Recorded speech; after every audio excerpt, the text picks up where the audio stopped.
Okay, this is a continuation because I ran out of space. My storage was actually full. So, where are we? We're still on the prolong, page 5. All right. Craig had even co-authored several scientific papers to great acclaim while he'd been a medical student and then resident.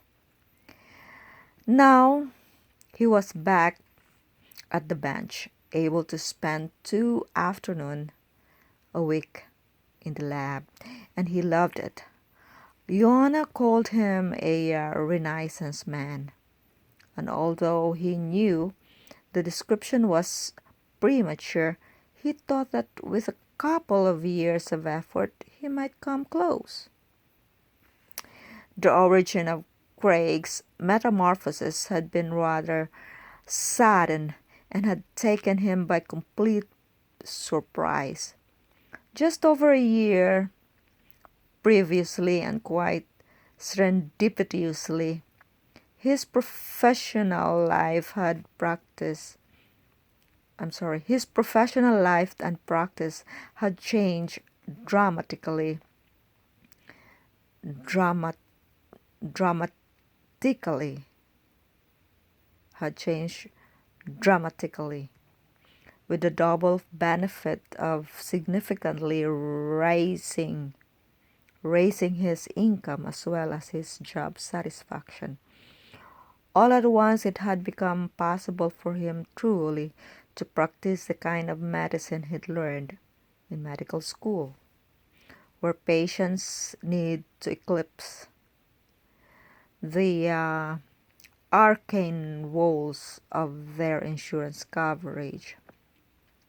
Suddenly, Craig could spend an hour with someone if the patient's situation required it.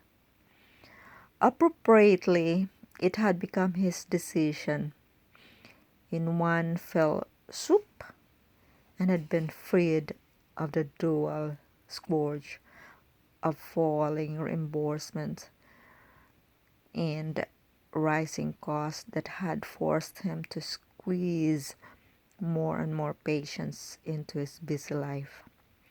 To get paid, he no longer had to fight with insurance personnel who were often medically ignorant. He'd even started making house calls when it was in the patient's best interest, an action that had been unthinkable in his former life. The change had been a dream came true when the offer had unexpectedly come over the transom. He'd told his would-be benefactor and now partner that he'd have to think about it. How could he have been so stupid not to agree on the spot? What if he had missed the opportunity to grab the brass ring? Everything was better save for the family problem. But the root of that issue was how submerged he'd been from day one in his former professional situation. Ultimately, it had been his fault, which he freely admitted. He had let the exigences of current medical practice dictate and limit his life. But now, he certainly wasn't running, so maybe the family difficulties would be resolved in the future given enough time. Maybe Alexis could be convinced how much better all their lives would be. Meanwhile, he resolved to enjoy bettering himself for the best time in his life. Craig had free time and money in the bank. Huh. How I wish I'll be like him. What did he do? With an end of the bow tie in each hand, Craig was about to trying it again when his cell phone rang. His face fell. He glanced at his watch. It was 10 after 7. The symphony was to start at 8:30. His eyes switched to the caller ID. The name was Stanhope. "Damn!" Craig blurted with emphasis. He flipped open his phone, put it to his ear, and said, "Hello?" "Dr. Bowman," a refined voice said. "I'm calling about Patience.